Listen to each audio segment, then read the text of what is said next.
All right. So, with all the comments and the posting and people checking out our videos and stuff that we posted, we were gonna do we were gonna do this anyways, but we're doing an overview of the entire tournament. We're gonna start with where we left off with the video when we talked about stuff, mainly because my mic wasn't even working almost the entire video, but hey, it's okay. Um, we're gonna bring up some stuff that was also brought to our attention, as well as things that we found out after we posted it. And then there was also a post made by, we won't say the person's name, but the GSC player. He ended up coming forward and saying something, and I'm not sure if it's mainly, it's obviously not just because of us, but there was multiple streams and multiple people that were talking about this, and I guess eventually he wanted to come forward and say something, which is nice. So we just kind of like want to go into this and start explaining from our perspective. First and foremost, when it comes to a competitive game, it's a very hard way to sit here and tell you that a game should be played a certain way based off of gentlemen's agreement rules, at least from the way I've played games. I come from a background of not just games, but I've came from a competitive background of everything. I mean, from football to fighting to MMA to everything. Halo, you name it, Magic the Gathering, but even playing Warhammer. Like, I see this game, and I've been playing this game on and off for a long time. I want to say probably like 4th, 5th edition, something like that. Maybe even sooner. But I really got more competitive in it going into like 7th and 8th. And we were watching this event like everyone else is. You know, we weren't planning on going to this tournament. Definitely in the future we were looking at it. But what made us like sit here and make a video about it is we were watching the tournament, and I've watched multiple of these tournaments, and I've watched it from multiple different streamers that stream the tournaments. That is not the level of the game experience that we got from watching the game that is on the screen right now. Like, this is not the game we expected to see. And I'm pretty sure Shaman can agree with me on that one. I mean, it got so bad, these guys disabled the comments on their stream. And I'm not saying justifiably they shouldn't be allowed to do that. It just tells you the level that everyone is at with being done with not only just cheating, but stating that, hey, this is intent. It should be allowed for the other player to make changes to that. Okay, sure. But when we're declaring intent, especially in a deployment in the deployment phase, and we're doing all this, and the CSM player is telling the GCS player, hey, Venom Crawler has a line here. Dude says, and then walks around the table, and then proceeds to say, okay, I think I'm done with everything. I got 3 redeployments. 1, 2, 3. Okay, I picked this one, and I'm going to move this one over here. Okay. And then proceeds to put the unit down and then scooch over models that aren't part of the redeployment. I mean, it's from this point on that it's just constant movement of stuff, no intention being stated. And I mean, the GSC player as well as the CSM player, they both needed to work on their intent of game. But the intent of game started from round 1 with the GSC, and then it started picking up on the CSM player going into round 2 and on. So what's kind of sickening about that is it seemed like the CSM player, especially from what we've seen and what people brought up in the channel and so on and so on, it seemed like this guy was trying to justify his actions by sinking to this player's level. And we do not how do I even say this? Like, we do not like any of that. So, like, we're not siding with one person or the other, and we're not saying that the CSM player should be pardoned for his actions. No, of course not. They should both be in trouble for this. We're just saying that from round one and from the deployment of the GSC player, it was all wrong. And I mean, we're saying wrong as in there's no intent being stated in the right form. There's no information or reassurance of anything being said from both players to each other. Even to the point to where judges are standing there and the judges seem like they don't even understand what's going on in this game. So they step in and try to basically measure for the player. That is the level that we're seeing in this game, and that is like how frustrating it is for us to like watch the game. I don't know if you wanted to state anything to that, Shaman, or not. Much like pooping, everyone cheats. Yep. And unfortunately in this situation, that's not okay.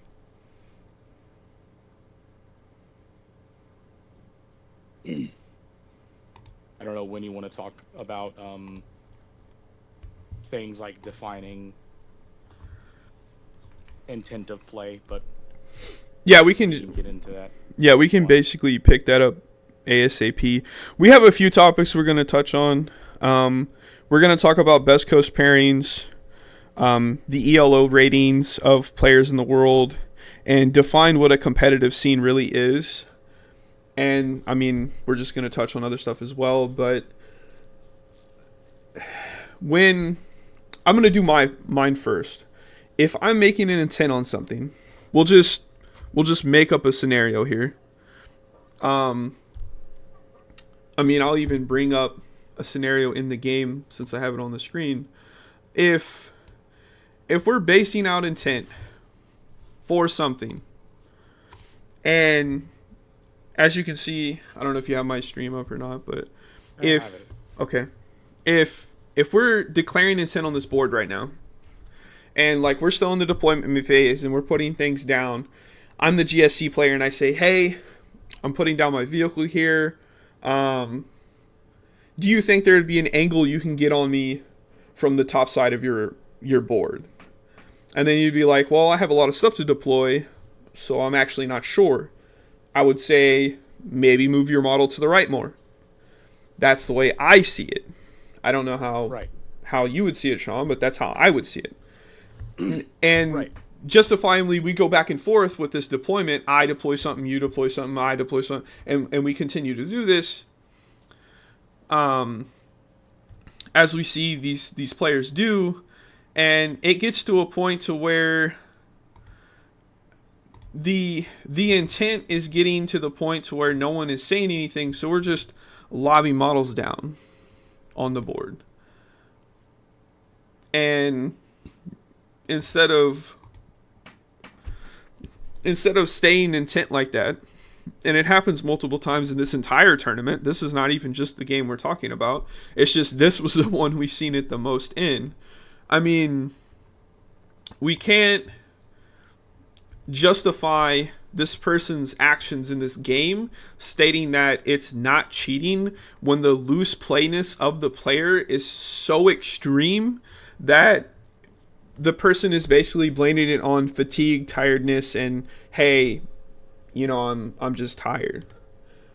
Okay, I'm just tired, but your phone's dead, you don't have backup cards, you don't have a codex. There's a lot of things this player doesn't have randomly at a time that, hey, this is for top 8. You kind of need to have this. And not once does he like ask a judge, hey, I'm not sure. Is there a way we can look this up? He just assumes and goes on with it. And I will also say the CSM player during this game does the exact same thing. Yeah, he assumes his ranges a lot.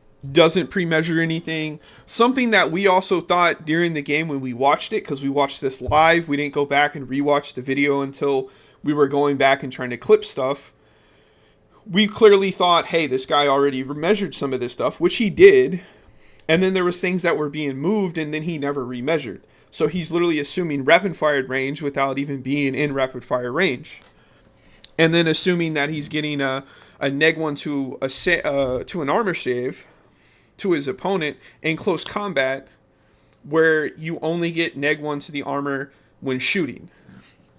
And these things, I wouldn't say are not as extreme as everything that we were seeing earlier, but they're on the same level of borderline cheating. And I mean, if everyone's going to say, hey, the GSE player was plainly cheating, then the CSM player was obviously blatantly cheating. And as we see from the start go of this film all the way forward, the guy was cheating basically the entire game. And then the CSM player was just like, I guess we're cheating.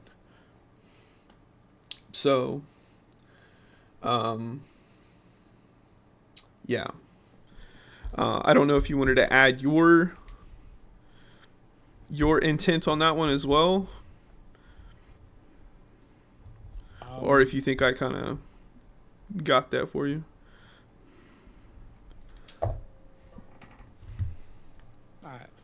I want to get into specifics about intent to play because I think that's a very interesting topic. But yeah, let's do that. So one, intent to play was never declared, unless it was declared when mics weren't hot, which, like, mics were hot from pretty much as soon as the first model went down. The mics were live and could be heard by the audience. But the intent of I want you to have no vision on my army was never declared. It was just assumed. Right. So when the altercation came up of, move my stuff to the side, hey, I had vision of this. Well, my intent was for you to not have vision, yada, yada, yada.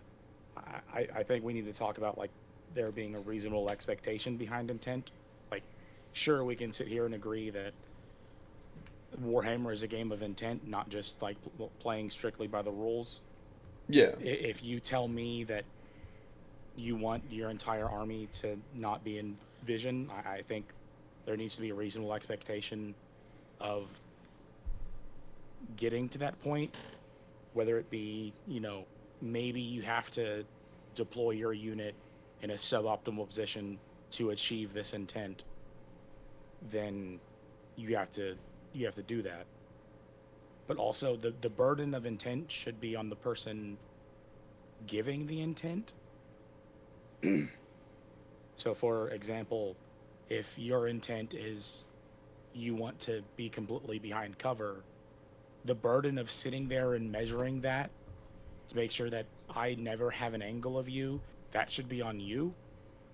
I don't think it's fair to if I were to be doing something like that, I don't think it would be fair to my opponent if I asked them to, hey, can you help me sit here and measure every single little line of sight? And especially if, like, this is a game in which there is a victor and a loser, I don't think that it's fair to your opponent to ask them, hey, can you help me beat you? Right. By making sure that I deployed it correctly. Now, if it's more different, what's the word I'm looking for? It's actually easier to resolve with something like Genestealer cults, because, like, if the other player says, "Hey, I actually did find a vision on you here," like whenever I put my thing down, like, you can like, the Genestealer cult player can easily resolve that because he has redeployment rules and whatnot. Yes. So he could have just said, hey, I actually do have vision of you here. The Genestealer player could have said, oh, okay, well, I'll choose one of those three, or I'll choose that one to redeploy so that you don't get it. Like, is that a gotcha? Like, is that a gotcha moment? Like, is that gotcha hammer? Like, I don't know. Like, again, like, I don't think the burden of proof on finding every single little intent or declared intent thing should be, well, I think, like, every single thing, like, if you're declaring intent, it's on you to follow through with that intent. but also just communication. You know, Yeah, I think communication is very very key in this game. This is not a game that you can plug your headphones in and ignore your opponent and just kind of play a game. This is a very talkative game. So I feel like if you're not easily able to communicate with your opponent, you're going to have a very hard time in explaining intent because you're not going to want to talk in the first place. And I feel like again, we're getting back to the thing that we've seen from a few other channels, and we've talked to people and had things sent to us, and a lot of people are saying, hey, you know, this is toxic. Hey, this person, the way he acted was toxic. Okay, well, define toxic in an atmosphere where we need to declare intent on stuff, but also stick to the rules.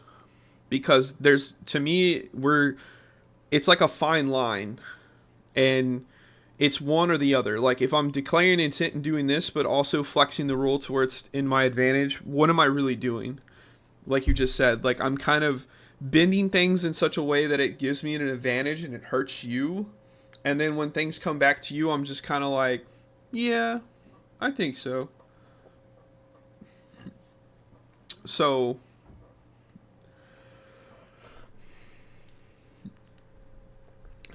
I think also realism. yes, realism. Yeah. When you declare intent, you have to be realistic about what you're declaring, right? Like Yes. if your intent is to put your entire army behind cover, but you're playing Silvertide Necrons, you have 100+ Necron warriors, and all you have is like a tree to hide behind. It doesn't matter what your intent is.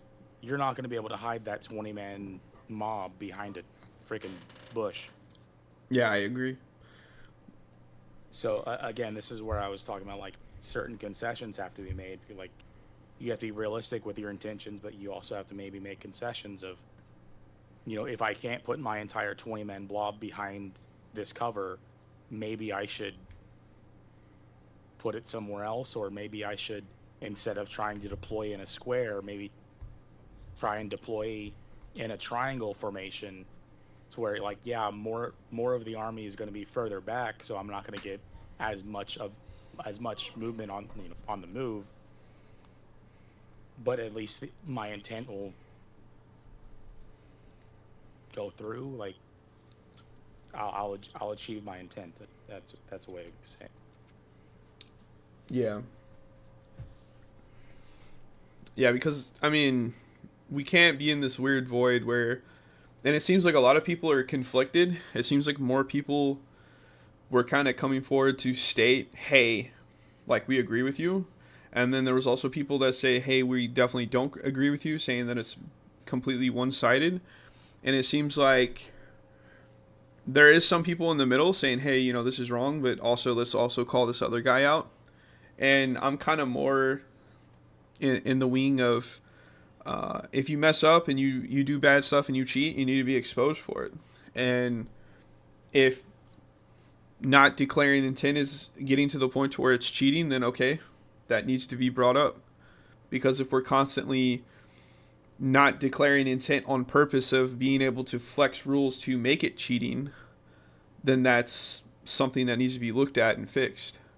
Maybe in the command phase, when you're like giving out orders and stuff, they're very strict on telling a guard player, hey, you have to give out orders in this phase and you have to do it in such a way. No exceptions. So if rules are stated like that, then there's no excuse that rules can't be stated for, okay, going forward, intent in games need to be described in detail on what's going on. Not to the extent of not allowing your opponent to say, hey, I'm trying to hide this thing behind cover. Can you move that thing 18 inches and get a shot on me? We're not saying you can't do that. But that needs to be said by that player. And it needs to be brought up by that player. And like we said before, no means do we condone the any actions by any of these players. And as you can see here with the Best Coast pairings, something that's very fishy of this Josh guy here is, I mean, even Jay, is the 100-point games that he had. I mean, it's just incredible. Not saying this is cheating. I'm just saying I know how hard it is to score 100 points in a game. And, you know, we're talking about an LVO with, I'm assuming, the most competitive and best players that can come out there that could make it. We also had multiple players drop from the tournament and some players that probably didn't make it because of the storm. But, I mean, we had players literally going 4 rounds in a row with 100-point games. I mean, that's incredible, right? Like, what? Especially whenever they start using point values in Yes. your actual, like, who are you playing next round? Yes. And the points are determining, like, placement is determining almost like a seeding, round pairings, like you said, and more. So,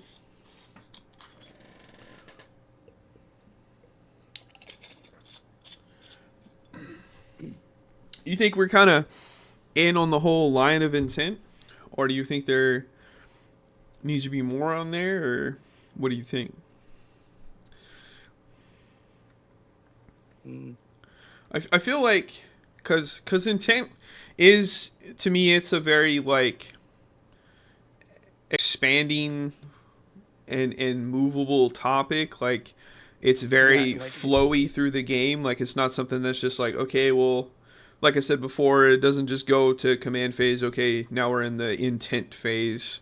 But I'm saying, like, yeah, like intent in and of itself can be like an entire video, right? Like, yeah, so many people want to use the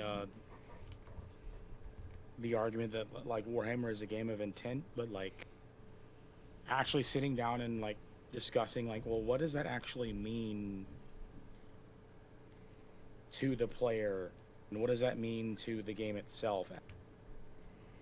Like Warhammer being a game of intent, like what does that actually mean? right. Again, I feel like is in a video in and of itself.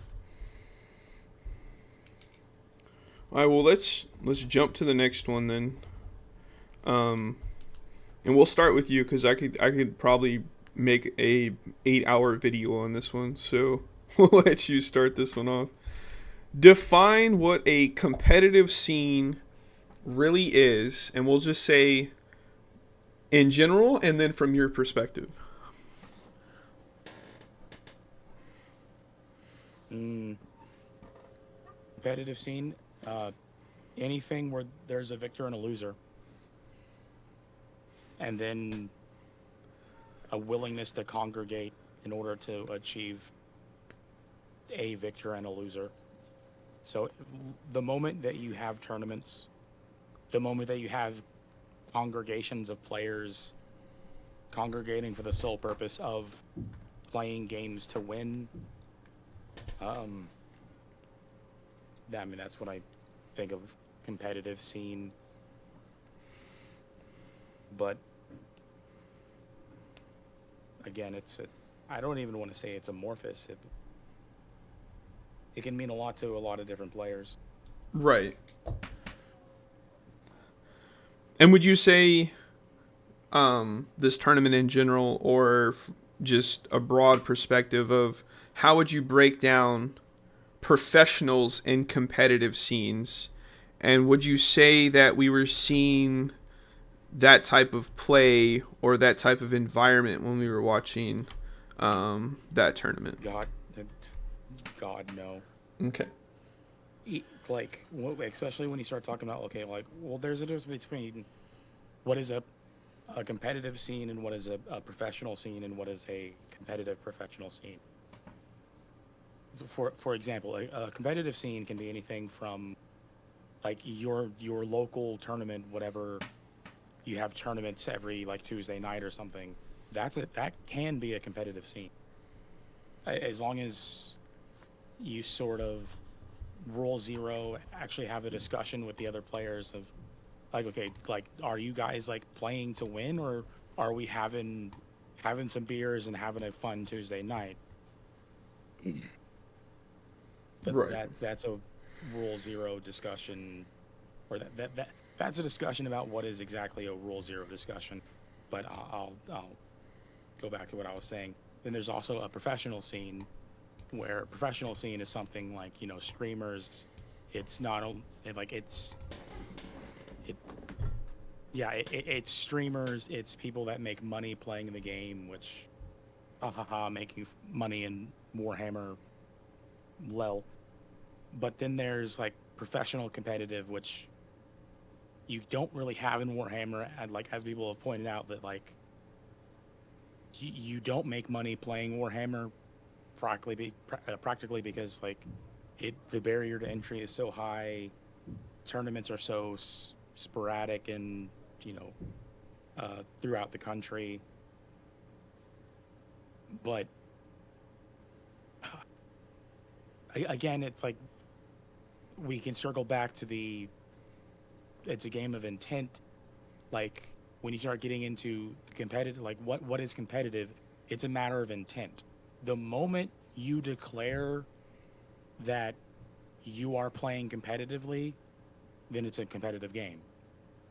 As long as the moment you start making your list, planning to go to tournaments and whatnot, you are playing competitively.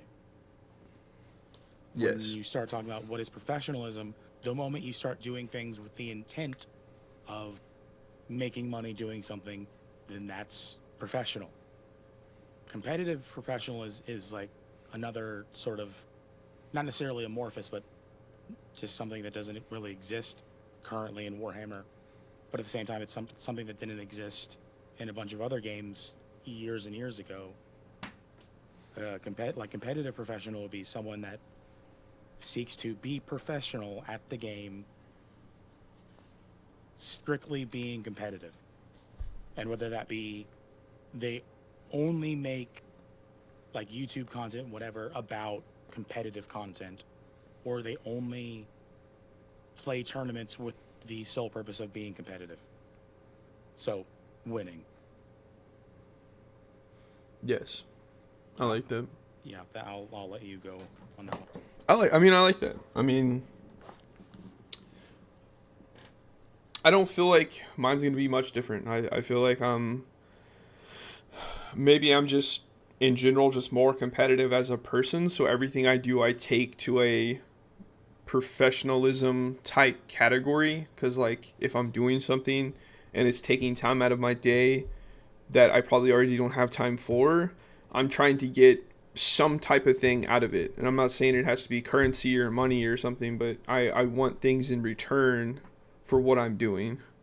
So like if I would have went to this tournament and I would have been in this match and I was the CSM player, I feel like that game in itself would have been a lot different. Not from, I'm just not saying like gameplay and everything. I'm saying different in the way that all these rules and the intent and stuff would have been fixed, mainly just because that's how I am as a player and a person when it comes to this game. And that's also just because I've played other games and I've practiced, I mean, including Magic. Like when I'm doing things, I even declare intent when we play test something. Like I'm like, hey, I'm gonna tell you what I'm about to do, and I'm even like basically telling you what I have. Which is, if anyone plays Magic, you're basically just showing your opponent your hand, and I'm basically telling them, do you think you can even get out of that, so we can just go ahead and go to the next game, or is there ways that you can work around this and we can kind of learn from what's happening, you know? So I feel like competitiveness is gonna just be there, like you said. Anytime you're paying money, again, you pay thousands of dollars for an army. I mean, close to $1,000 to get to this tournament. I mean, you know, we'll just say that in general. So what? You spend $2,000 something dollars to go to this event, and maybe you don't get nothing out of it. So I feel like if you're taking that big of a leap, you better be pretty competitive, in my opinion. And sure, I think it's fair that you can go to this tournament and not be competitive. And I mean, there's a lot of other stuff people can play if they're not trying to be that type of competitive or on that level of competitiveness. Um,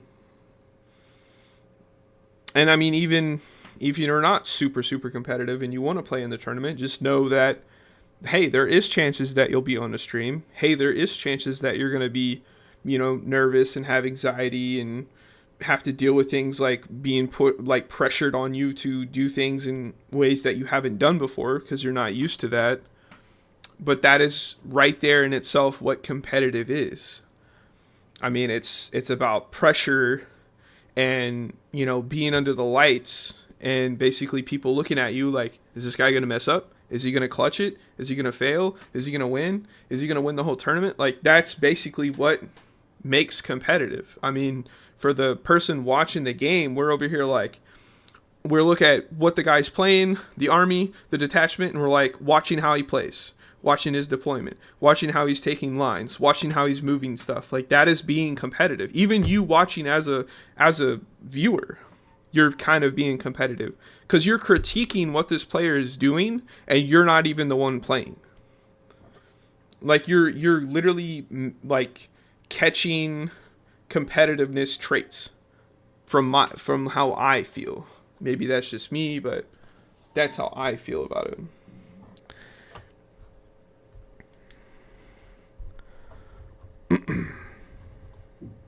I also just have the random thought that we can also talk about a different form of professional and competitive, in that not on the players but in the tournament organizers. But I don't know if you want to get into that right now or later.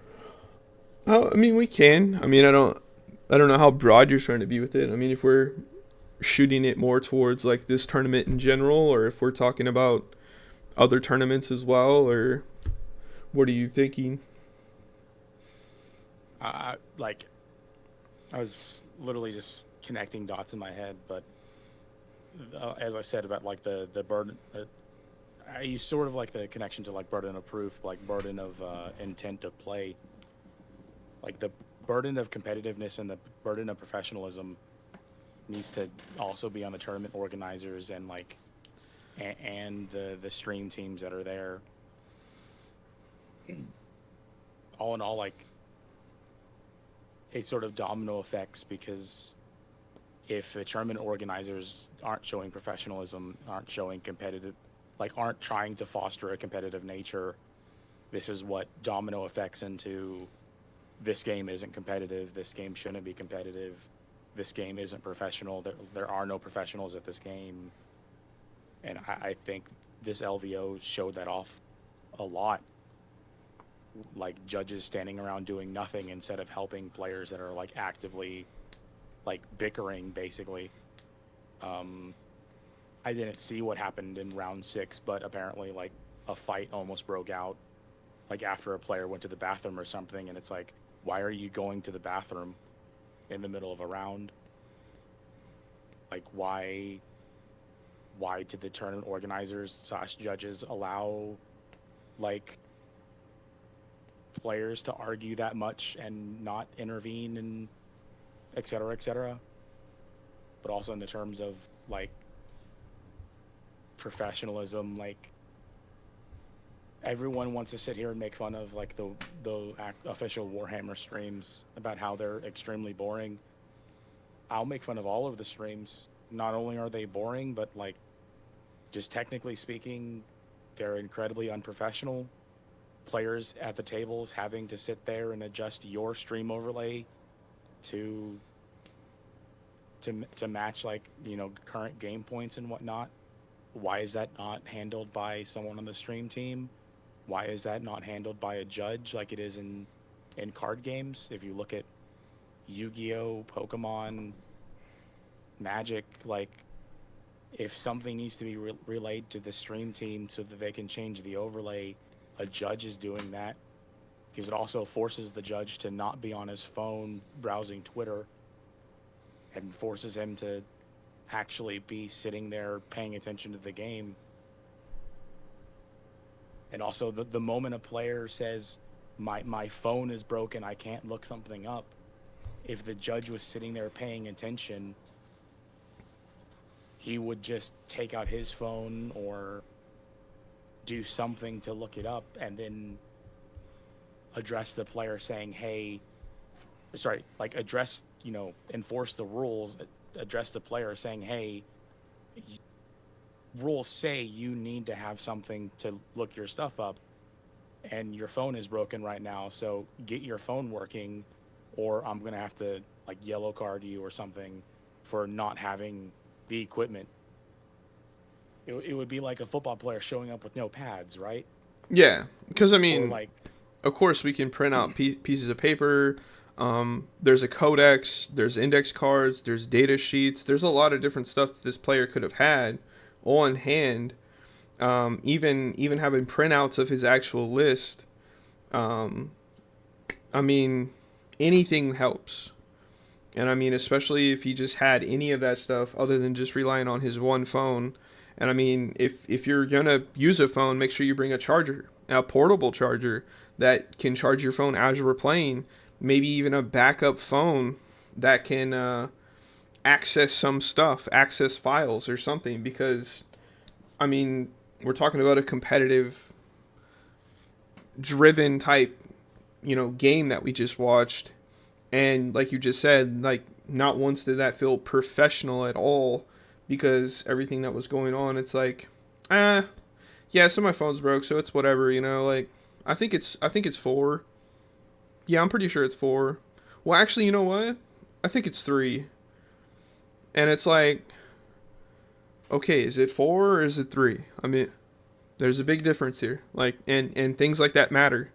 I mean, it's like saying, oh, 5 inches. No, it's 6 inches. Oh, actually, I'm wrong. It's 9. Okay. What? I feel like these things need a lot of addressing. And like you said, it's not just the players. It's the event. It's the judges. I think a lot more pressure needs to be on the judges. I think we also were told something about judges were told not to intervene in stream games or something. I don't actually know if that's true or not. Something that we heard. But if that's the case, then all stream games that are not associated with the actual tournament in themselves that allow judges to step in need to be forfeited. Those streams should not be allowed to stream the games. Or at the very least, only stream games that don't matter. Yes. I saw someone mentioning that like instead of the games that were streamed on some of like the lower tables, like in top 16, they weren't the streams that weren't streaming like the top 2 or 4 players. They were like, oh, please go and stream like the 0-5 games. That's gonna be hilarious. And it's like, if you're gonna go for more stream quality instead of like game quality, then yeah, like it's perfectly fine to go and stream some 4-2 games, right? Because all you really care about is like showcasing armies and whatnot, instead of like actual competitive something. Then like yeah, it realistically doesn't matter what is actually being showcased as long as it's entertaining. Right. Yeah, because I mean, when it comes to competitive anything, especially like with the background that I came from, like, and we're not just going to use Halo as an example, but when we used to do Halo tournaments, before we even went to like official MLG sanctioned tournaments, we had LAN tournaments. We had like local tournaments. We had Game Shop and Game Store and Game Plus and all these other tournaments. We had local tournaments that were like at like a little convention area, like a CC's Pizza or something type atmosphere. Like there's something you can buy food, you can order things, so and such. And then we had big local LANs, and then we had like major LANs, and then we actually had an official sanctioned tournament. And for the most part, all those tournaments we went to, including the ones like I've hosted or I've been a part of or I've done, has been almost on the same level of professionalism. I mean, of course, like when you just do a plain LAN, it's not the same as like a tournament. But like when you do an actual tournament and there's some type of reward or something involved, it's going to be competitive. And people are not going to be, not upset when they lose. I mean, that's just the way it is. And some people think being toxic is enforcing rules, and like we said earlier, the whole intent thing, enforcing rules, getting judges involved. Like we start a map, we load the map up, we start playing. Hey, we forgot to put, something else in the map that's supposed to be there. And this other team already got kills on us or captured a flag or something. What do we do? And then instead of us just like, oh, we'll just play it out. We play the whole game out. And then we bring it up to a judge or something. They're like, well, that game don't count. Y'all gotta play that over again. Like when in the first place we should have stopped what we did, got a judge involved, and settled it right there. I mean, the same thing. As I said, like the moment there's a dispute, get a judge involved. Yeah. Step back, get a judge involved. That's why they're there. I've had several judges at various different games literally tell me, please call on us. We're bored. We're sitting here doing nothing. Because everyone's either too afraid or too hesitant to actually call over a judge, or they think oh, this isn't a serious enough thing to waste the judge's time. And it's some events there would be 50 plus judges there. Yeah. Literally doing nothing because. Yeah, and when we went to big tournaments, I mean, there was 250 to 500 teams that would show up, and there would probably be almost half of those numbers as judges. If there was 250 guys, there's half of that in judges. There's 500, there's 250 judges. And that's just the people on the floor, not including the people controlling cameras and walking around, on a main stage or a feature station or whatever. That's just the main people at each individual station. And it's okay, so if you have that many judges and people that are officiating the tournament in itself, that all have the ability to say, hey, you lose, hey, you're banned, here's a card, any of that type of stuff, I don't see how other tournaments and stuff that happen can't do the exact same thing. Especially with the game like Warhammer, right? Where I think every single staff member at the LVO was wearing a quote judge shirt. Yeah. Because let's be honest, it doesn't take much to judge a Warhammer tournament. No. You don't even necessarily need to learn the rules of Warhammer to judge a Warhammer tournament.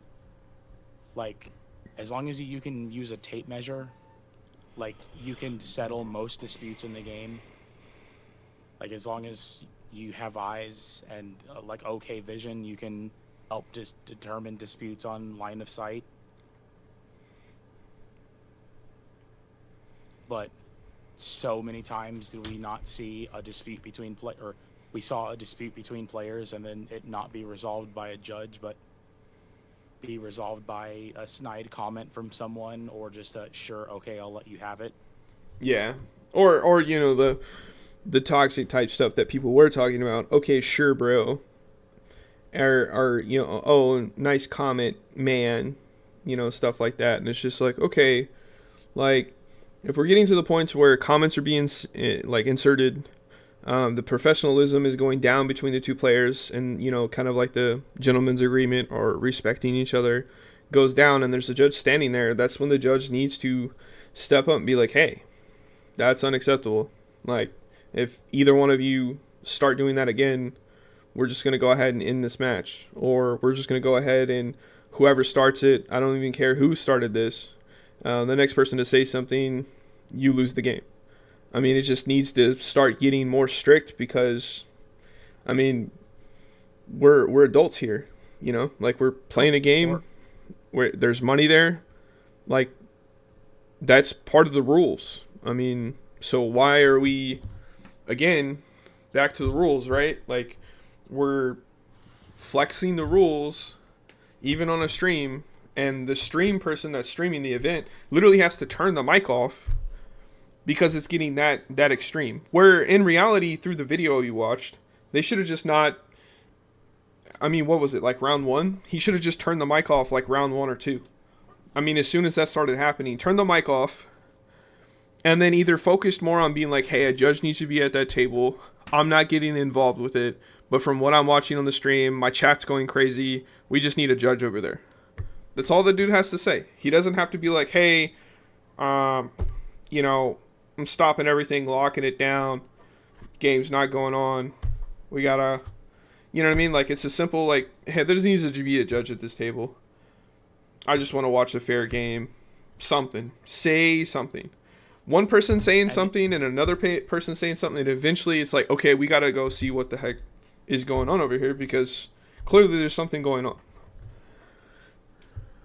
Yeah, instead of just saying no, that there is a judge at the table, that the judge will handle it, and then the judge doesn't handle it, call out the judge, or like call to the judge, say, hey, handle this. Yeah, because to like a higher power, like call to one of the tournament organizers, because I want to say again in round 4, that was one of like, that was either like the head judge or like a higher level judge, because he was in a different shirt. Right. So I'm assuming that was like probably one of like the proper tournament organizer judges that actually knows game rules and things of that nature. Yeah. Simply call one of those over and say, hey, this is happening on stream. I turned the mics off turn 2 because the players are already starting to bicker. Right. But also, I thought I would point this out. I will give it credit to the Genestealer player. I think there were 2 occasions where the Chaos Space Marine player sort of started to flub the rules or something, and he would go like, now you got it. So like, he would go to maybe call him out or call for something, and then he'd be like, nah, he knows the rules, or something to that nature. And it's like, even if you're wrong, don't be afraid to say something. Yeah, if you don't know, like if you really do not know, and you were unsure, even if it's like, yeah, even if it's something like, wow, that gun is actually strength whatever, can you show me? Yeah. Oh man, that's really cool. That stat line's sick. I might use that next time that I play that army, or something of that nature. Of like if you don't believe a certain rule, just ask them to show you. Yeah. And if they can't show you because their phone is broken or something, like, again, call a judge over and be like, hey, can you show me this rule? Like, I think either like something's weird, or like I think it's a little overpowered. Like, man, that might need to be nerfed at some point. And I will definitely say it's also not up to the opponent player that brought up the allegation or the concern or any of that to also have this person's codex or rules, so that person can go and then look it up themselves when they have all this other stuff to worry about themselves.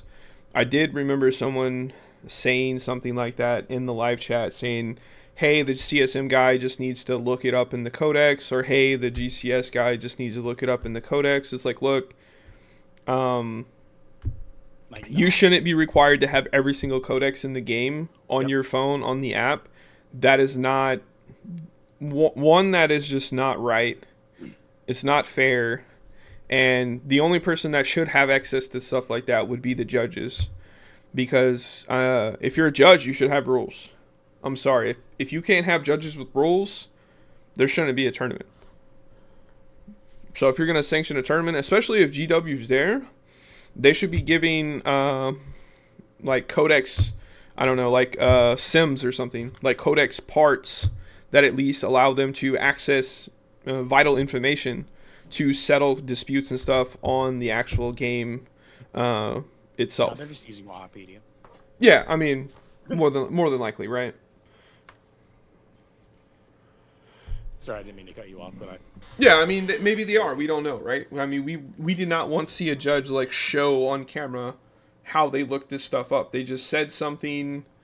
I mean, most of the time they stared at, like you said, they stared at their tablet for like 30 minutes and then came back to the table and like, hey, actually, we think it's like this. And it's like, whoa, we're now 30 minutes into this game and now you're coming over here and telling us like it's something else. Like, no, man. Like, that shouldn't be allowed.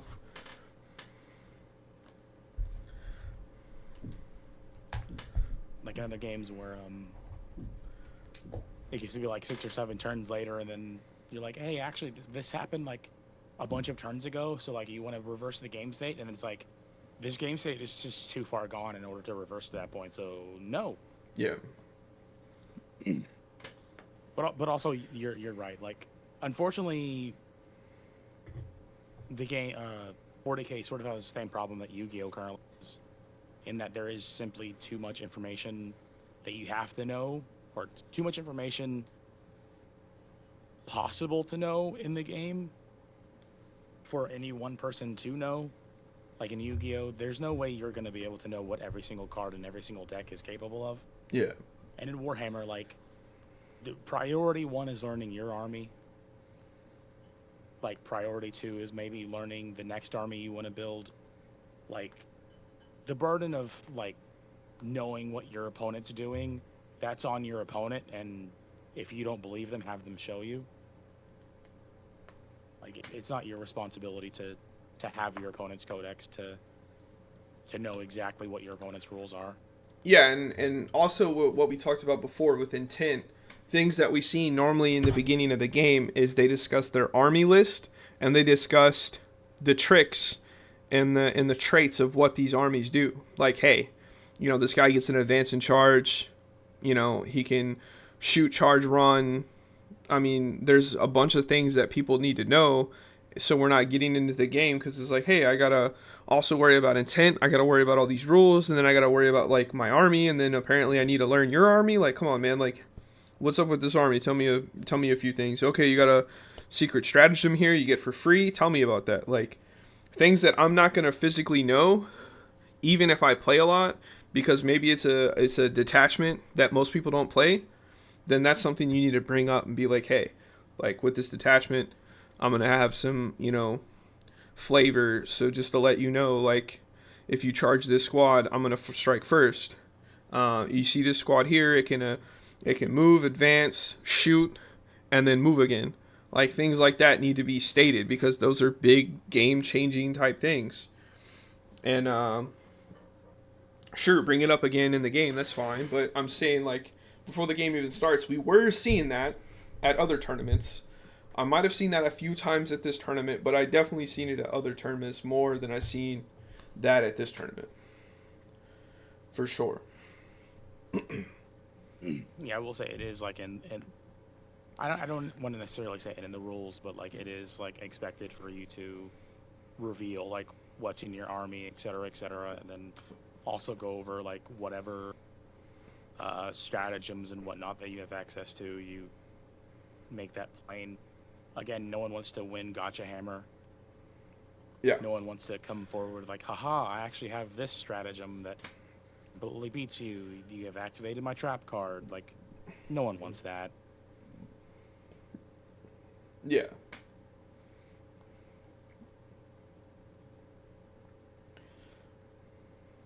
Yeah, because, I mean, that's where the whole, like, people were saying gentleman's agreement, you know, playing with intent. We get that. So, like, while playing the game, explain some of that stuff, and that'll actually help the game run smoother. It'll make the game look better.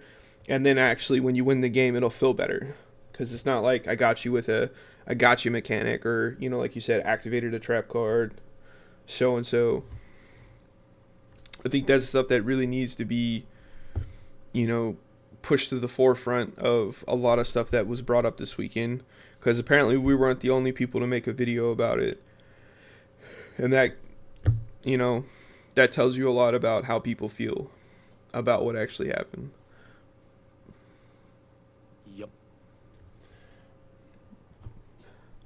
But, I mean, we basically touched on the tops. I mean, we're showing a little bit right here on the stream already of the best coast pairings. I just kind of wanted to give y'all a little peep show there. What has been in question has been Floof being at 4th place, and then Jay that lost to Floof that allowed him to advance. I would actually like to just see Floof lose 4th place. Like, I don't know how this would happen, but it would be nice for him to just either lose the points that he got for winning the J game, and then Jay just stays where he's at. I don't know how that would exactly work, but I would say just move these two players up, and then Floof comes to 6th, and I think I would be happy with seeing something like that, because both of these players should have been punished for the game. I'm not saying that we are targeting Floof, but a lot of the stuff that we were seeing was majority coming from Floof.